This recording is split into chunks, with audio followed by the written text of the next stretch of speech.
The great sage Lao Tsu said, "To attain knowledge, add things every day. To attain wisdom, remove things every day." Knowledge and wisdom are both sacred and different. We're on the path of wisdom primarily through the art of letting go, of removing things. Now, as Lao Tsu is pointing to knowledge, he's pointing it to in terms of the experience of perceiving that is separate from the knower. Knowledge is that which is perceived and experienced separate from the knower.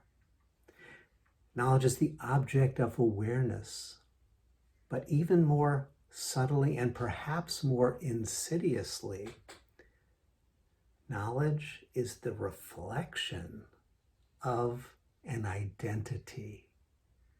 Knowledge is the reflection, unseen, of an identity. Because if the reflection is seen and seen through, it becomes wisdom. Imagine that there's a rice farmer, a real estate developer, and a geology professor, and they are surveying together a piece of land, a plot of land, I think it's called. What they will perceive and know will be filtered by what? By their identification with a particular conditioned identity. The knowledge that will be available to them, the knowledge that they will gain, will be filtered by their identification with a particular conditioned identity. One will see and know of the fitness of the land for the cultivating of rice. Another will see and know of the economic potential for the land in terms of a real estate development deal. And the third will see and will know of the geological configurations and structures and their associated histories through time. But as valuable as this knowledge is, and it is valuable from each of these three perspectives, and there are an infinite number of other perspectives that can be brought to the very same plot of land, they are not seeing what is called in German philosophy the thing in itself. They are not seeing what is known in Lao Tsu's language as the Tao. What are they seeing? They are seeing themselves, or more accurately, they are seeing the projections and the reflections of their conditioned and thought-based identity structures, which shape the world that is available to them. And there is nothing wrong with any of this. Each perspective of those three, or if I was there of mine, each perspective of you or there of yours, each perspective reveals an aspect of the land, an aspect that is beautiful, it's true, and it's good, and it is limited. It's an aspect that will define, constrain the way that particular person relates to the land and receives from the land.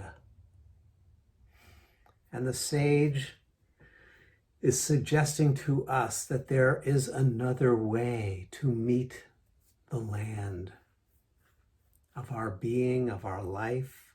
There is a way to meet the thing in itself, the Tao, the Brahman. There is a way to meet that which is. And that is the way of wisdom. Now, he doesn't tell us exactly what wisdom is, but does suggest the method, the pathway of living into that wisdom. Because we do find that wisdom through discovery, through living and through discovery, literally through discovering, uncovering it. What are we discovering? We are discovering first the projections that we have laid in front, the filters. And we learn to let go of them every day, letting go. Every breath, letting go, letting go, letting go. And with each letting go, we could say the radiance becomes more and more evident, that the bliss, the blessing becomes more and more palpable. But fundamentally, what is revealed? We can call it wisdom.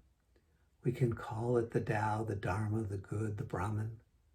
We can call it a lot of things, but all of those words are a subtle form of projection, a subtle form of maintaining the identity structure, perhaps of a seeker, but an identity structure nonetheless. When we want to let go, what we must begin to attune to is that what will be revealed, we don't know. That's good. We don't. We know what the projections will be. They will be permutations of consciousness that arise within the field of the self-other duality. Nothing wrong with any of this. Nothing wrong with the self-other duality. It is the wondrous expression of the thing in itself.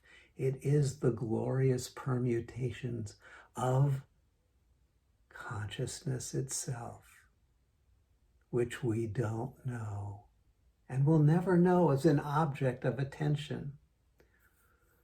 So let us be sensitive to this distinction between knowledge and wisdom. And while we honor both as sacred, certainly both as useful, to use a Virgonian distinction that is very close to my own projected identity, let us honor them and recognize the difference.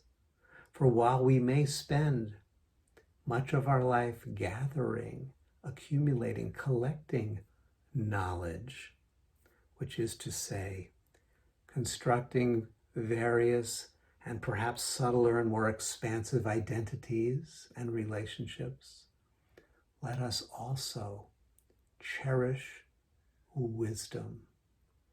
In the words of the Proverbs, in all you're getting, get wisdom, which is to say, make letting go, letting go, letting go a foundational principle of your practice and an integral part of your daily life.